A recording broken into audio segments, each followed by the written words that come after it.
Bonjour messieurs, bonjour mesdames, ravi de vous revoir sur ma chaîne YouTube. Nous sommes sur MFS 2020 en compagnie du bombardier Henkel HE-111H. Le Henkel HE-111 était l'épine dorsale de la flotte de bombardiers de la Luftwaffe pendant la Seconde Guerre mondiale. Voilà, il a été reconnu pour son design distinctif avec le nez vitré et sa polyvalence au combat. Il a été initialement développé comme avion de ligne civile dans les années 1930. Il est rapidement devenu un bombardier moyen, jouant un rôle crucial dans les premières campagnes de guerre. Notamment, il s'est illustré dans la bataille d'Angleterre. Il est équipé de deux moteurs, d'une soute à bombe spacieuse et d'un système de pilotage automatique de base avec maintien d'altitude et de cap.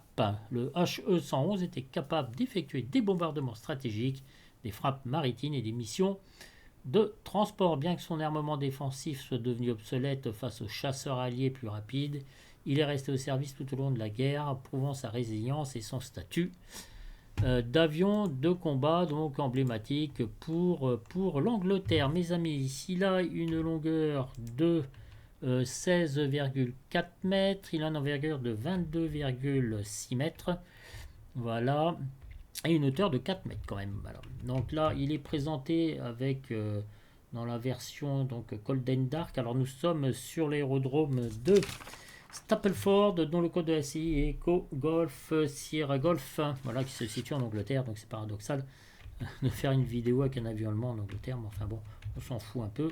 Le passé, c'est le passé. Et là, comme un con, j'ai pas vu, je suis dans une pompe à essence. C'est un peu ballot. Voilà, donc on observe un petit peu graphiquement parlant cet avion.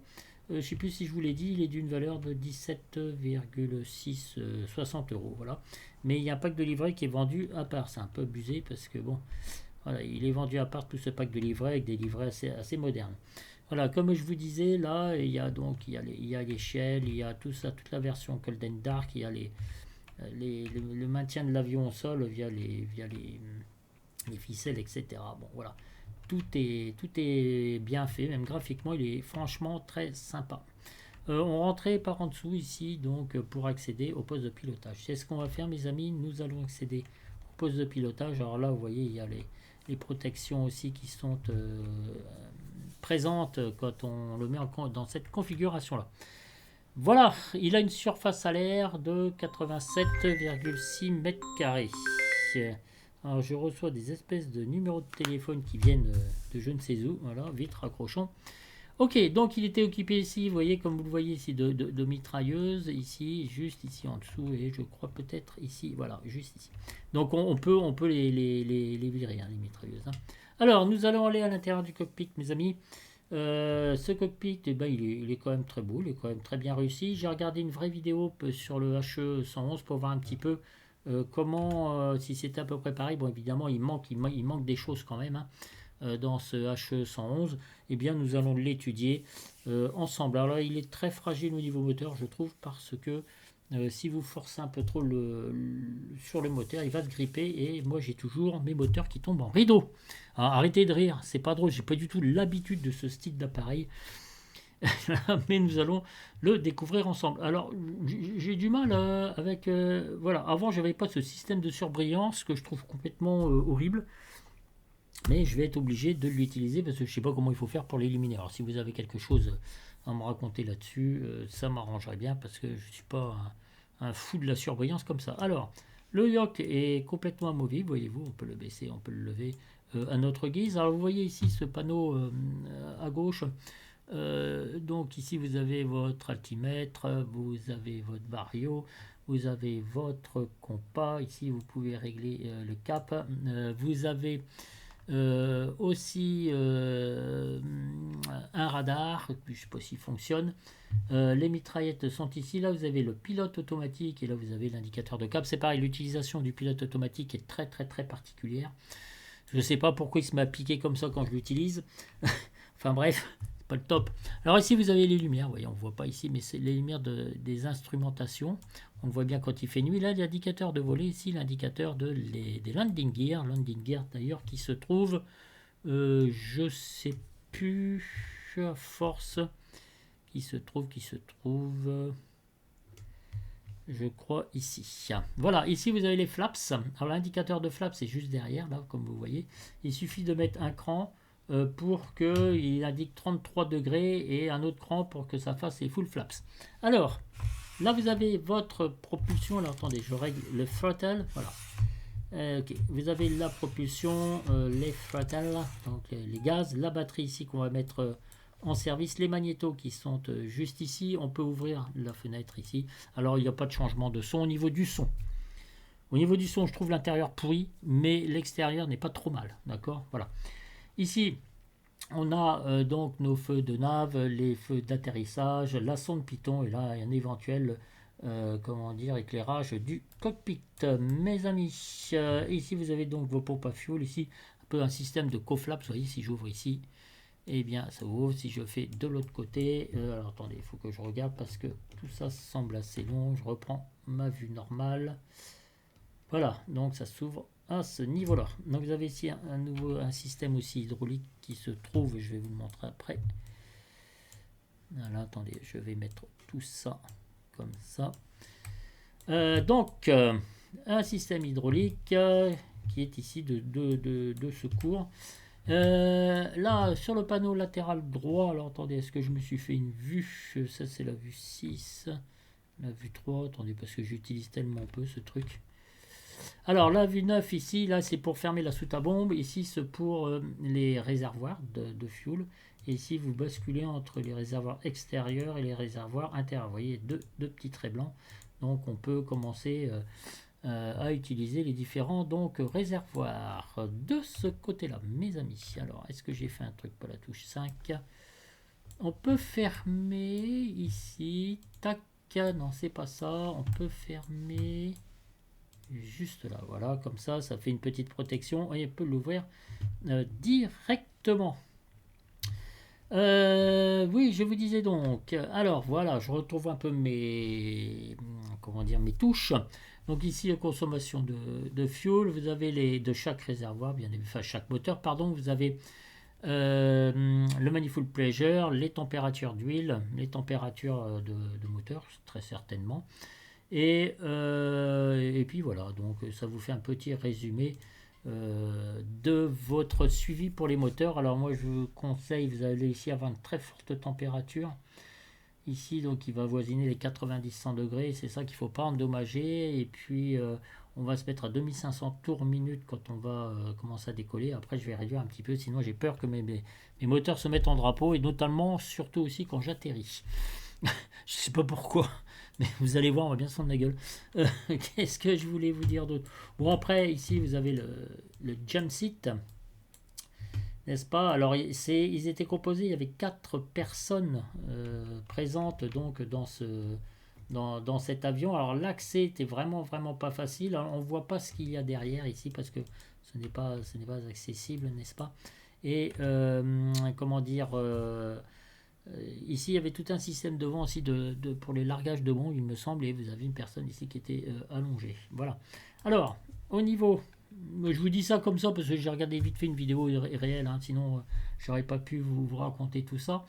Les Tylen, ouais, je cherchais le mot tout à l'heure, vous voyez ici, tac, c'est ce qu'on a vu à l'extérieur, ça disparaît. Les chocks, alors cargo, ça aussi ça disparaît. Pitot cover, on enlève. Le leader. Alors, weaponry, c'est... évidemment, les mitraillettes, on va les enlever parce que là, il n'y a aucun intérêt d'avoir des mitraillettes dans cet avion. Alors, vous voyez, le problème, c'est que je pense que c'est pas très pratique. Pourquoi ça s'enlève pas? Quand on clique, c'est pas très pratique. Donc, on va le voir tout ça ensemble, mes amis. Bref, je viens de faire un petit aperçu, un petit tour avec vous. Après, ça vous devinerez, ce sont les paramètres moteurs, tout ce qu'il y a de plus classique maintenant dans notre système. Des avioniques très anciennes, n'est-ce pas? Pour le coup, franchement, voilà quoi. Donc, alors il a un défaut au niveau modèle de vol, c'est qu'il a la queue qui se lève beaucoup trop, n'est pas assez lourde, je pense. Hein, moi j'ai aucune expérience dans ce style d'avion, mais enfin mes amis, assez de blabla. Je vous ai fait un petit résumé vite fait, bien fait, histoire de dire que tout va bien. Alors j'ai pas mis de météo en temps réel parce que sinon j'étais obligé de décoller de l'autre côté, donc je me suis mis un petit vent de face, voilà, pour pas trop m'embêter. Voilà donc mes amis. Donc sinon il a un poids vide de 9200 kg et un poids maximal à l'atterrissage de 12 tonnes. Voilà. Il a un poids au décollage de 14 tonnes maxi. Alors, ce sont deux moteurs Junker jumeaux 211F2V12 inversé à refroidissement liquide. Il a une puissance de sortie de 1350 chevaux. Voilà, et ce sont des hélices tripales à pas variable. Alors, pas variable, je ne sais pas si ça fonctionne bien réellement là-dedans. Voilà, donc, eh bien écoutez, ce que je vous propose, c'est on va commencer. Il y a une petite checklist qui est disponible. Alors, dans le manuel, je vous conseille, le manuel ne fait pas beaucoup, il fait 1,53 MO. Et je vous conseille de mettre ça dans Google Traduction, dans la partie documentaire. Et là, vous aurez tout en français, ce qui est bien plus pratique. Déjà qu'en anglais. Et plus, tout ça, c'est exprimé en allemand. Donc, enfin, les écritures sont en allemand, donc c'est pas forcément facile. Alors, batterie on, qui est ici. M'exaspère cette surbrillance, c'est affreux.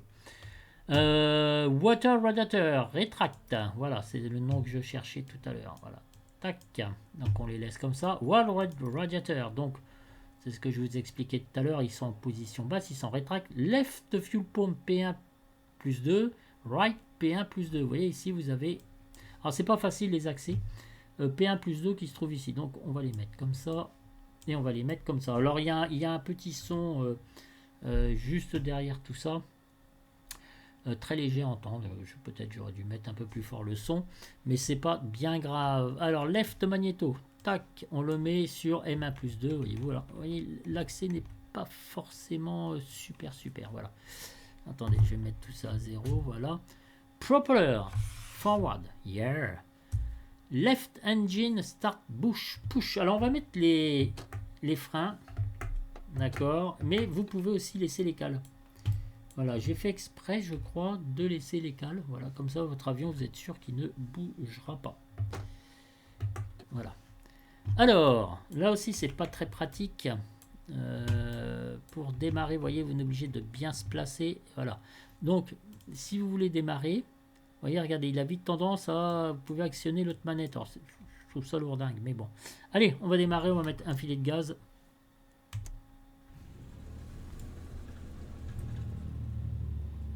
Moteur 1, moteur 2, c'est parti. Ok, alors checklist. Ok, ça c'est fait. Take-off checklist. On va passer en take-off checklist déjà directement. Alors, control surface, check external light as required. Flaps 30 degrees, airspeed increase. Alors, les flaps, ici. On va appuyer directement. Voyez-vous, regardez, j'essaye de vous montrer ici. Juste ici, on est bien à 30 degrés. D'accord, là on a bien l'indication verte. Donc des landing gear qui sont présentes. Donc tout va bien. Allez mes amis, on a rentré. Alors, je vais faire voir si tout fonctionne normalement. Alors attendez. Je vais vérifier tous les contrôles. Voilà. Voilà, et les palonniers, voilà. Allez, on va enlever notre chocks. Alors je vous fais un petit résumé classique, hein. Ce qui compte c'est le modèle de vol. Là vous avez les freins juste ici, mais alors faites attention, il a vite tendance à aller de l'avant complètement, c'est complètement utopique. Si vous freinez un peu trop fort, le nez, la queue se soulève et le nez il déglingue. Enfin, vous trouvez comme un con dans l'herbe. Là, vous voyez les pâquerettes de près. Alors, on va y aller tranquillou, mes amis. Ici, vous avez donc... je surveille ces différentes températures qui sont ici sur les différents moteurs, parce qu'après, il va falloir que je fasse très attention. Alors, le pilote automatique, c'est un peu une grosse MERDE, parce que je ne sais pas pourquoi il pique comme ça, comme un fou, dès qu'on met le pilote automatique. Je l'ignore. Alors je vais essayer de contrer ça parce que je vais l'utiliser quand même, hein. Donc on va démarrer de la piste, décoller de la piste 21 pour aller sur EGLL, voilà, directement. Alors, ça va pas durer très longtemps. On va essayer de se caler à 1000 mètres. Alors attention, c'est en kilomètres. Donc ici vous avez 100 mètres, 200 mètres, 300, 500, 700. Enfin bref, vous faites le tour, vous êtes à 1000 mètres. D'accord. Ok, la vitesse c'est pareil, c'est en km/h. Alors j'ai fait une vue comme ça assez rapprochée. Et vous voyez que ça peut être très gênant de se retrouver en position comme ça. Voilà, on n'a pas trop de visibilité. Je vous conseille très fortement de vous décaler, mes amis. Alors, attention, le décollage, là aussi, c'est une affaire. Mais enfin, bon, c'est... On peut me faire un petit défi. Je vais essayer de rester un peu manche au vent au départ. Par contre, dès que le nez va s'abaisser, eh bien, il va chasser comme un taré. Je sais pas, à droite normalement. Alors, pour attraper ça, on va essayer de faire au mieux que l'on peut, mes amis. Voilà, donc nous voilà à la sortie de la piste. Alors, il faut que je prenne beaucoup de longueur parce que là, la piste, elle est courte. Hein. Elle est très courte. J'ai pas choisi la facilité, honnêtement. Voilà.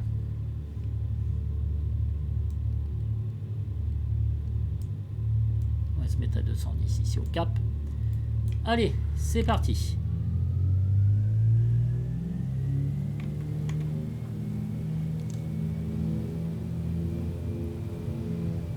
« 150 km/h, normalement, on devrait décoller. » Voilà, ce que je vous ai dit, il chasse un peu. Le nez, il est en avant. Voilà, allez, on y va, on y croit, mon ami. Allez, je mets tout ça à fond. 150, allez. Rotation. Voilà. Positive climb, on rentre. Le train d'atterrissage, je vais chercher la vitesse à 200 nœuds. 200 km/h. Vous voyez, j'ai même encore le sentiment de... Encore l'habitude de parler tellement en nœuds. Voilà. Donc là, vous êtes à 180 km/h. Voyez, vous regardez, je vais vous montrer ici. 180 km/h. Ok. Donc vous voyez au niveau du vario, alors, je peux pas trop lâcher le manche. Mais les trims, je vous ai pas montré les trims. Merde, con. Mais enfin bon, ça marche pas terrible les trims. Ah, j'ai un petit ralentissement comme d'habitude. Vous voyez, vous êtes à 400... Alors, je sais pas si c'est des pieds minutes, peut-être. J'ai jamais fait gaffe à ça. Je pense que c'est ça, des pieds minutes. Voilà, donc, ne cherchez pas trop à essayer comment dire, d'avoir une vitesse verticale assez conséquente. De toute façon, vous n'y arriverez pas. Parce qu'il est quand même assez lourd, vous comprenez. Allez, je vais rentrer mon cran de volée.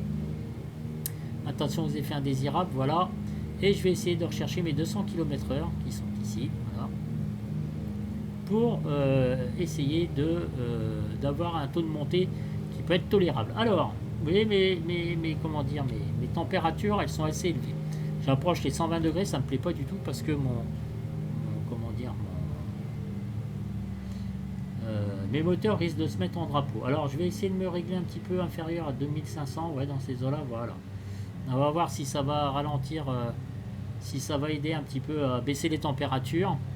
Voilà, donc, vous voyez, on monte, hein, là, tranquillement, mes amis. Alors, j'essaye de le trimer un petit peu, sans trop baisser. Voyez-vous, on est déjà à 600 mètres. Voilà, enfin, déjà, c'est relatif. Et là, vous avez une vue magnifique. J'ai fait la vue 5. Là, je suppose que là, il devait régler le... je sais pas quoi, pour le largage des bombes, très certainement. Ils étaient assez serrés. Hein.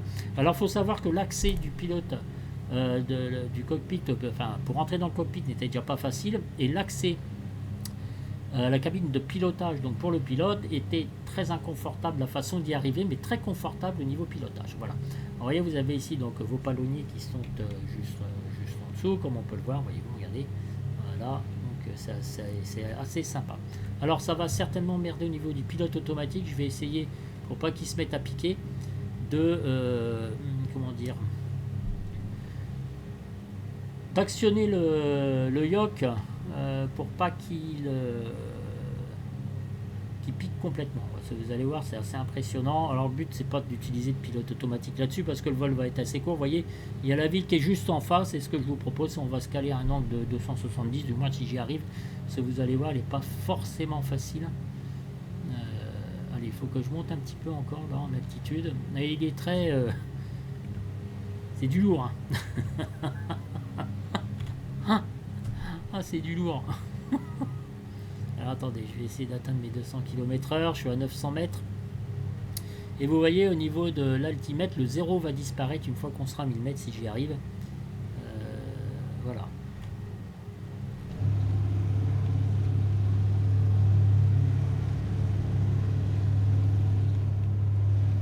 La soute à bombe, elle est fermée. La soute à bombe, elle est fermée, d'accord. Elle est juste en dessous. Je vais vous montrer après la soute à bombe. En fait, c'est cette manette ici qu'il faille manœuvrer pour ouvrir la soute, tout simplement. Voilà. Voilà, nous arrivons un peu plus haut que les 1000 mètres. Là, on arrive à 1200 mètres. Voilà, vous voyez le zéro qui commence complètement à disparaître. Voilà, donc là, on monte bien. Vous voyez, on est à 190, 200 km/h. Voilà, on monte bien. Et on va commencer à essayer de se stabiliser. Alors, c'est pas évident, hein, je vous dis franchement. Franchement, là, c'est pas le top. Hein. Alors, je vais vous montrer les trims après. Voilà, j'ai mon avion qui est stabilisé. J'ai même pas envie de mettre le pilote automatique. Vous voyez, il commence un petit peu à monter, mais bon. Je vais essayer de le laisser comme ça. On va commencer à virer tranquillement. Et il chasse un peu sur la gauche. Voyez-vous, mais là, c'est pas trop mal. Hein. Honnêtement, il faut que je trime encore un tout petit peu. J'ai pas à me plaindre. Alors là, attention, je vais engager le pilote automatique qui est ici. Et là, vous avez l'indicateur pour régler le cap. D'accord? Bon, alors ça, comme d'habitude, ça bug. Voilà, donc je l'engage et vous voyez comment il se met à piquer. Donc c'est très chiant. C'est très chiant, je sais pas pourquoi il fait ça. Alors là, je l'empêche sans, comment dire, sans désenclencher le pilote automatique. Et si je le laisse partir, allez, on va virer légèrement à droite. Vous voyez ici, vous avez vos indicateurs de cas. Je vous conseille de faire comme je viens de faire pour le pilote automatique. Vous voyez que là, il va prendre de la vitesse, un truc de fou. Il ne faudrait pas que je pète la structure. Et là, après, en théorie, il va remonter. On entend bien le bruit. Alors, c'est ça que je trouve très spécial. Vous voyez, là, il commence à remonter. Et là, je vais prendre un cap. Alors, c'est pareil pour le cap. Il faut y aller très doucement. Voyez-vous, il est ici. Hein. Voilà. Vraiment, j'ai donné rien du tout. On va se diriger à un cap 270. Voilà, là, donc, il va rattraper donc son altitude comme on lui avait demandé. Et là, on passe au-dessus, mes amis, d'une ville. Je vous laisse admirer un petit peu le paysage. Voilà, tranquillement. Bon, de toute façon, c'est pas très grave. Après, si je foire mon atterrissage, franchement, c'est pas ça qui va me perturber. Parce que de toute façon, j'ai foutu mes hélices en drapeau. Donc. Puis, il a tendance à tomber comme une pierre. Alors, faut faire gaffe, franchement. Voilà, là, on a franchement une belle vue. C'est magnifique. Là, par contre, au niveau panoramique, il n'y a absolument rien à dire. Donc, London Heathrow est juste en face, hein, quelque part par là. Voilà. Une petite vue de l'extérieur, mes amis.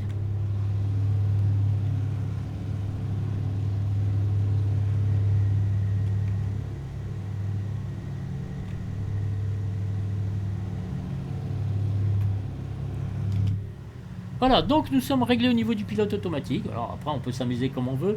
Comme je disais, on a notre indicateur de cap. Hein.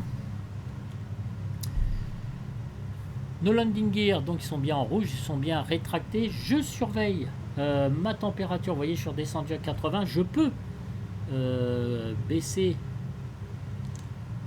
Voilà. Le throttle aussi. La pression, les RPM. Voilà, très tranquillement. Et vous voyez, je gagne. Alors, j'ai pas envie de foutre mon truc en panne. Je commence à baisser un peu en température. C'est pas flagrant, mais voilà. Ici, donc, vous avez le manifold pressure. Donc, on est entre les deux. Je suppose, hein, je viens de le découvrir. Les deux aiguilles sont entre les deux. C'est des kilogrammes par centimètre carré. C'est ça. Je surveille ma jauge de fuel parce que ça a vite tendance à dégager. Ça, c'est quelque chose. Voilà. Et là, j'aime pas ce bruit-là. Le bruit, là, je sais pas trop ce que c'est que ce truc. Mais j'aime pas ça. Ok, mes amis, nous sommes à 1400 mètres. Cap 270 en pilote automatique. Tout va bien. L'avion est trimé comme il faut. Et là, je vais m'aider un tout petit peu parce qu'il faut que je regarde. Oui, London Heathrow. J'ai pas fait, j'aurais dû faire un truc VFR. Hein, je vous dis très honnêtement. Ah, EGLL. Oui, bah, c'est pas. Voilà, il faut que je vire un tout petit peu sur ma droite.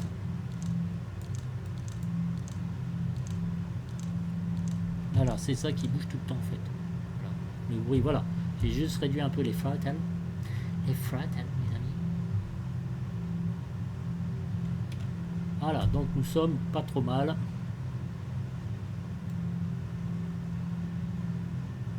Ah là là, pas plein sud, non. Voyez-vous, c'est très sensible. Hein.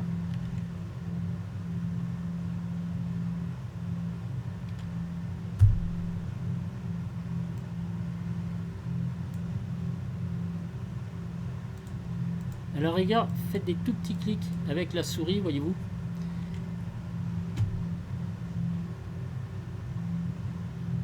Voilà, donc, ce que je vous propose, c'est de reprendre l'avion manuellement. On va désenclencher notre pilote automatique. Je vais mettre... Voilà. Et je vais commencer à entamer ma descente. Voilà, je pense que l'aéroport, je l'ai situé. Il doit pas être très loin d'ici. Allez, on va commencer. Je vais réduire mes gaz, bien évidemment.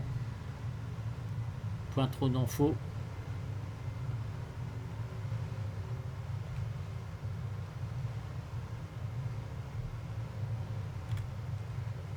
Vous allez vous marrer, mais avec cette espèce de brume, j'ai toujours pas repéré l'aéroport. Ouais, je sens que je vais me foutre dans la mousse tout seul. On va faire mes conneries. Alors d'habitude, j'arrive quand même assez à le voir, mais là, en plus, ça me gêne. Je devrais pas être loin. J'aimerais pas me faire avoir avec mon taux de descente. Alors attendez. Visuellement, c'est pas le panard.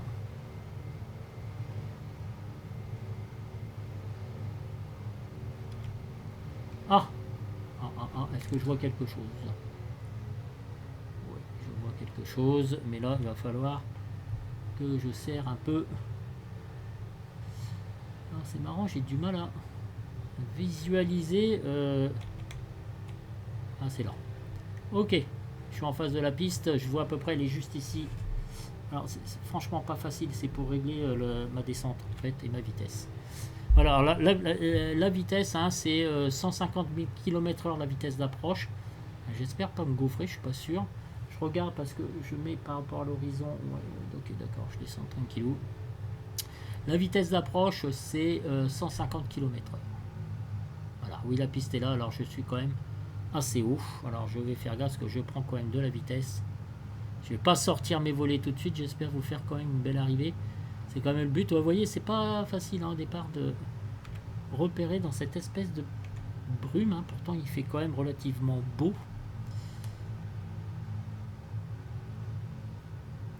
Bon, ça va, il n'y a pas eu trop de dégâts avec le pilote automatique.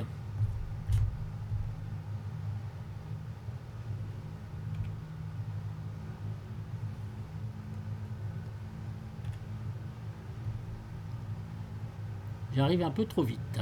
Alors ce que je vais faire mes amis, oh qu'est-ce que c'est chiant ce Microsoft, regardez-moi ça. C'est pas possible ça. Alors ça bug, des fois ça bug pas, des fois ça bug. Alors vous voyez, je me retrouve dans la merde parce que voilà. Bon bah, c'est vraiment pénible ce truc. Bon allez, mes amis, je vais ralentir un peu la vitesse. Alors ma vitesse d'approche de 150, elle est quand même un petit peu foirée. Hein. Je dois vous avouer que là, j'ai eu du mal à repérer la piste, donc je suis descendu un petit peu. Voilà, mon taux de descente n'était pas plus que parfait. Je vais sortir mon train d'atterrissage. Et normalement, le landing c'est 130. Hein. Attention à la structure de l'avion, parce que alors là, la structure de l'avion, je vous explique pas. Quand ça vous arrive, le truc qui tombe en rideau est terminé. Et voilà, comme d'habitude, j'ai toujours ces incessants ralentissements. Oh là là là, quel logiciel de j'ose pas dire le mot, mais c'est vraiment pénible quoi. Alors je suis pas full flaps, hein, j'ai mis 30 là pour l'instant, vous voyez, j'ai rattrapé ma vitesse. La descente a été un petit peu... Bon après quand vous voyez des vidéos comme il faut, c'était chaud là, leur atterrissage. Vous voyez au niveau de température, alors j'ai essayé de faire un truc risqué. Vous voyez, j'ai bien baissé. Hein. Je vais essayer d'éviter de tomber comme une pierre, comme ça m'est arrivé. Vous voyez, je suis à 130 km/h. À la rigueur, bon, ne vous privez pas de leur donner un petit filet de gaz hein, pour reprendre en altitude.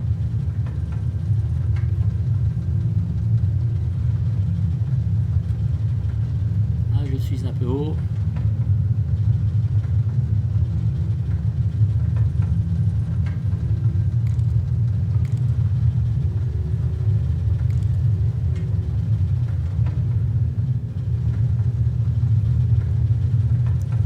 Je devrais rattraper le plan normalement. Allez, je vais mettre les pleins volets.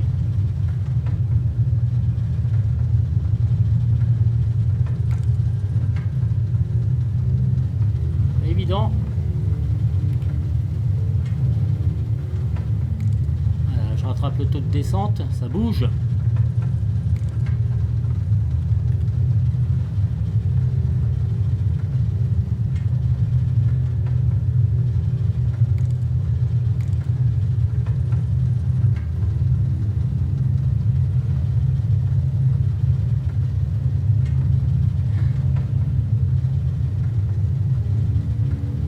C'est moins facile que je ne le pensais là. Hein. Un peu plus se battre.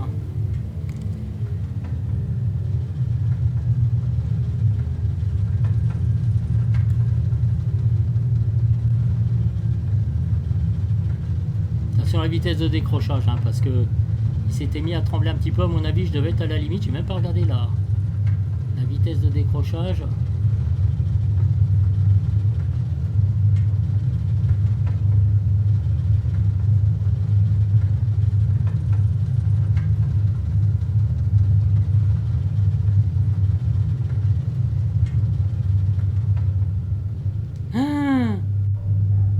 Ok.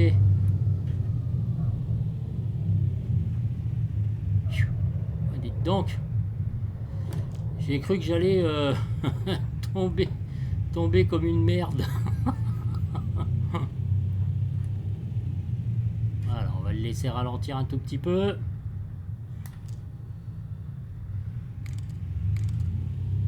Mes ailes ne sont pas mises en drapeau. Alors cet aéroport là je le connais pas du tout. Je crois d'ailleurs j'ai même pas le... Faut que je tourne là. Attendez.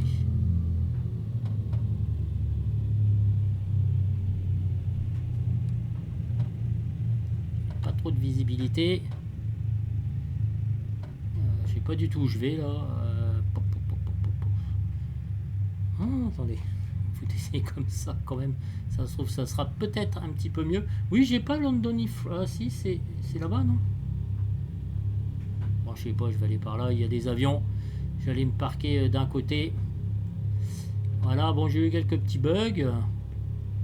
Des petits ralentissements comme d'habitude, mais je dois avoir des choses sous-jacentes qui tournent donc avec... ouais, il me manque quand même des éléments, c'est pas grave, on s'en fout. J'ai quelque chose là, quand même. Ouais.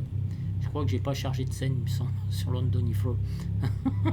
Bon, c'est un peu dommage parce que c'est un bel aéroport, peut-être je vais le faire.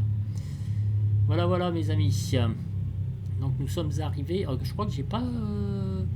J'ai toujours gardé mes feux d'atterrissage comme un con. Ouais, de toute façon, j'ai pas eu trop le temps de m'en occuper, je le savais sincèrement.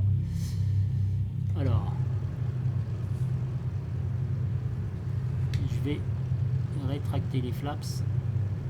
Oui, c'est ça, j'ai pas. Alors je pouvais toujours chercher. Hein. J'ai pas chargé de scène. C'est horrible, c'est moche, c'est une horreur. Bon, après on s'en fout, hein. Allez, moi je veux la belle vue. Allez, je vais me mettre dans le coin ici. Ah bah ça y est, alors je sais pas pourquoi. Ah, j'ai rien touché, hein. Je m'arrête d'un seul coup. Je savais que j'allais foirer avec mes moteurs. Je sais pas pourquoi, ça s'arrête comme ça très soudainement. Voilà, donc... Alors, j'ai mis les freins. Alors, qu'est-ce qui se passe? Ok, ça c'est chiant aussi, ça a continué. J'ai mis les freins. Est-ce que je peux les redémarrer, les moteurs? Parce que... Pourquoi ils s'arrêtent? En fait, ce que je veux savoir, c'est pourquoi ils s'arrêtent. Ah ouais, je peux les redémarrer. Ça c'est chiant aussi à régler. Franchement, regardez. Ah. Je crois qu'à mon avis, il faut toujours que je laisse un petit filet de gaz. Je pense, hein, mes amis. Hein. Je pense, hein, il faut que je laisse ça comme ça. Que dire? Bon, ça a été un vol un petit peu court. Il faut encore avoir l'habitude. Alors, j'avais laissé mes feux... Non, je sais plus si je les avais mis. Pitot. Alors ça, c'est le feu d'atterrissage. La nave. Le pitot, la sonde pitot, et ça c'est l'éclairage du cockpit tout en bas. Voilà. Bon, bref, j'ai oublié quelque chose à ce niveau-là. Pas bien grave de toute façon. Alors, landing Shandon. Alors, Water Warrior Retract. Alors ça, j'ai oublié de vous montrer où est-ce que c'était. En fait, bon, si j'y arrive, c'est juste en dessous. C'est ici. Voilà. Et je vais ouvrir la soute. La soute à... Ah bon, je crois qu'il faut juste faire ça, il me semble. Attendez, oula. Est-ce qu'elle va s'ouvrir? Oui, elle s'est ouverte, vous voyez, c'est ça. Et là, rétracter.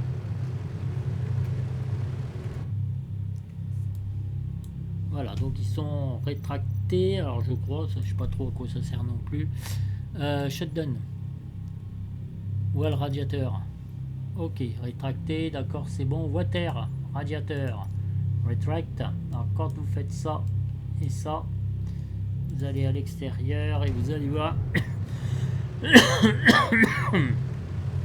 Normalement, ils sont rentrés, ouais, c'est exact. Ils sont rentrés, ok. Je reviens dans ma checklist. Shutdown. Alors, right magnéto, left magnéto, off. Les pompes sur off. Voilà, tout est sur off. Et master battery off. Et la propulsion aussi sur off. Alors, après on va le mettre en config. Donc, vous voyez, tout ça, ça vient. L'antenne, et on va mettre... on va pas mettre ça, ça sert à rien. Mais vous voyez, toutes les caisses de cargo et tout ça, ça se fait partout. Alors, si je fais ça, voilà. Donc nous sommes arrivés. Alors, bon, c'est très moyen comme vol, mais enfin bon, ça vous a permis de voir un petit peu ce que vaut cet avion. Voilà, moi je vais vous dire, bon, il mérite d'être amélioré plein de fois. Enfin, pour 17,60 €, ben voilà, il n'y a pas... on va pas non plus cracher sur la soupe, mais enfin bon. Quand même, moi je trouve que la queue se lève trop vite. Voilà, et je pense qu'il y a quand même un petit modèle de vol à revoir. Mais dans l'ensemble, pour 17 balles, honnêtement, bon, ça tient la route. Alors j'ai regardé une vraie vidéo sur le HE 111, donc quelqu'un qui le présente. Alors je me suis pas, j'ai pas fait une fixette là-dessus, mais voilà. Donc il y a des choses qui sont bien faites dans ce cockpit, mais aussi il en manque aussi un petit peu. Voilà, il n'y a rien de très très grave non plus. Voilà, messieurs dames. J'espère que cette petite vidéo vous aura fait plaisir, mine de rien. Je sais, je suis retourné sur Microsoft Flight Simulator. On a vu un petit peu ce que ça pouvait faire, c'est tous ces ralentissements. Mais bon, voilà, je tenais à vous le présenter, juste comme ça. Tout est manuel, vous voyez, vous avez un pilote automatique rudimentaire. Donc, si vous le prenez pour qu'il évite d'être trop piqué comme ça, je vous conseille très fortement de lever le nez pour essayer de maintenir l'altitude, parce que après sinon il dégage et puis vous vous plantez directement comme un con. Voilà, et puis voilà, ouais, donc il est sympa, mais voilà, j'en ferai pas mon avion de prédilection, mais on peut toujours s'éclater, ça change un petit peu de l'ordinaire, un avion comme ça de la Seconde Guerre mondiale, bon, on n'a pas trop l'habitude d'en avoir sur nos simulateurs, il y en existe plein, hein, mais bon, c'est quand même assez rare, somme toute assez rare, surtout les gens qui les utilisent. Voilà mes amis, sur ces belles images, je vous souhaite une très très belle soirée. Je vous dis à très très très vite pour la prochaine vidéo avec le Lineage 1000 sur X-Plane News. Ciao ciao mes amis. Allez, prenez soin de vous. Bye bye.